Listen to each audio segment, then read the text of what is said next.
কেউ যদি কোনো সালাত ত্যাগ করে তাহলে সে মুসলিমদের দল থেকে বের হয়ে যাবে।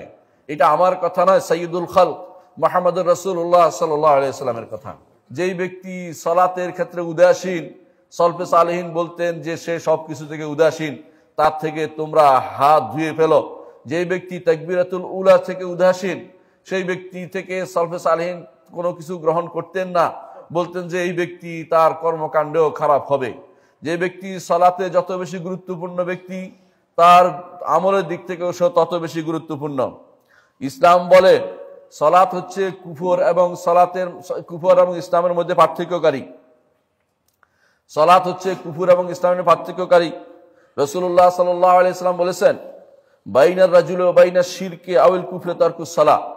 একজন মানুষের মধ্যে এবং শিরক এবং কুফরের মধ্যে পার্থক্য হচ্ছে সালাত। ফামান তারাকা ফাকাদ কাফারা। যে কেউ সেটা ত্যাগ করবে সেই ব্যক্তি কাফের হয়ে যাবে। এটা রাসূলুল্লাহ সাল্লাল্লাহু আলাইহি ওয়াসাল্লাম বাণী। সহিহ মুসলিমে আসছে, বাইনার রাজুলি ওয়া বাইনাশ শিরকি আওয়াল কুফরি তারকুস সালাহ। কেন সেটা এটা বুঝে নেন। কারণ আপনারা জানেন যে একজন মানুষের অন্তরে ঈমান আছে, এটা বুঝার কোনো সুযোগ নেই। যখন মুখে সে বলে লা ইলাহা ইল্লাল্লাহ, তখন তার এটা বলতে পারে মুনাফিকই হতে পারে। কিন্তু যখন সে সালাত আদায় করে তখন বোঝা গেল সে এখন পর্যন্ত পরিপূর্ণ ঈমানদারের পথে চলে আসছে। হতে পারে বলতে পারেন যে মুনাফিকরা তো পড়ে, কিন্তু আল্লাহ তাআলা বলে দিয়েছেন মুনাফিকরা পড়ে ওয়াইজা কামু ইলাস সালাতে কামু কুসালা। তারা যখন সালাত আদায় করে অলস ভরে তারা সালাত আদায় করে। তাদের অন্তরে আল্লাহর ভীতি থাকে না, তারা মানুষকে দেখানোর জন্য পড়ে।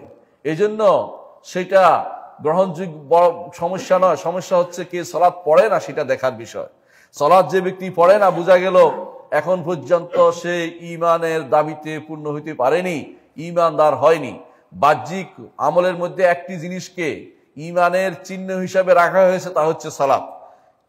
বাহ্যিক আমলের মধ্যে একটি জিনিসকে ঈমানের চিহ্ন হিসাবে রাখা হয়েছে, আলামত হিসাবে রাখা হয়েছে, তা হচ্ছে সালাত। রাসূলুল্লাহ সাল্লাল্লাহু আলাইহি ওয়াসাল্লাম সেজন্য বলছেন, আল আহদুল্লাযী বাইনানা ওয়া বাইনাহুম আস-সালাহ ফামান তারাকা ফাকাদ কাফারা। আমাদের মধ্যে আর কাফেরদের মধ্যে অঙ্গীকার হচ্ছে সালাতের। যদি কেউ সালাত ত্যাগ করে সে কাফের হয়ে যাবে। আসহাবুস সুনান হাদিসটি বর্ণনা করেছেন, সুনানের গ্রন্থকারগণ হাদিসটি বর্ণনা করেছেন। এর অর্থ হচ্ছে কেউ যদি কোনো সালাত ত্যাগ করে তাহলে সে মুসলিমদের দল থেকে বের হয়ে যাবে। এটা আমার কথা নয়, সাইয়্যিদুল খালক মুহাম্মদুর রাসূলুল্লাহ সাল্লাল্লাহু আলাইহি সাল্লামের কথা। সুতরাং কেউ যদি এখানে নিজের মত খাটানোর জন্য চুপচাপ বসে থাকেন, বলেন যে সব মানুষকে উনি কাফের বানিয়ে ফেললো, সেই ব্যক্তি বিভ্রান্ত।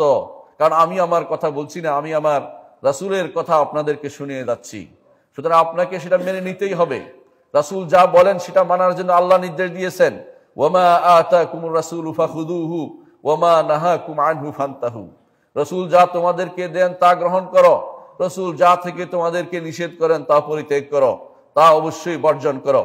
এটা হচ্ছে রাসূলের কথা যে সালাত ত্যাগ করলে সে ঈমানদার থাকে না। সুতরাং ঈমানদার থাকতে হলে আপনাকে সালাত পড়তেই হবে।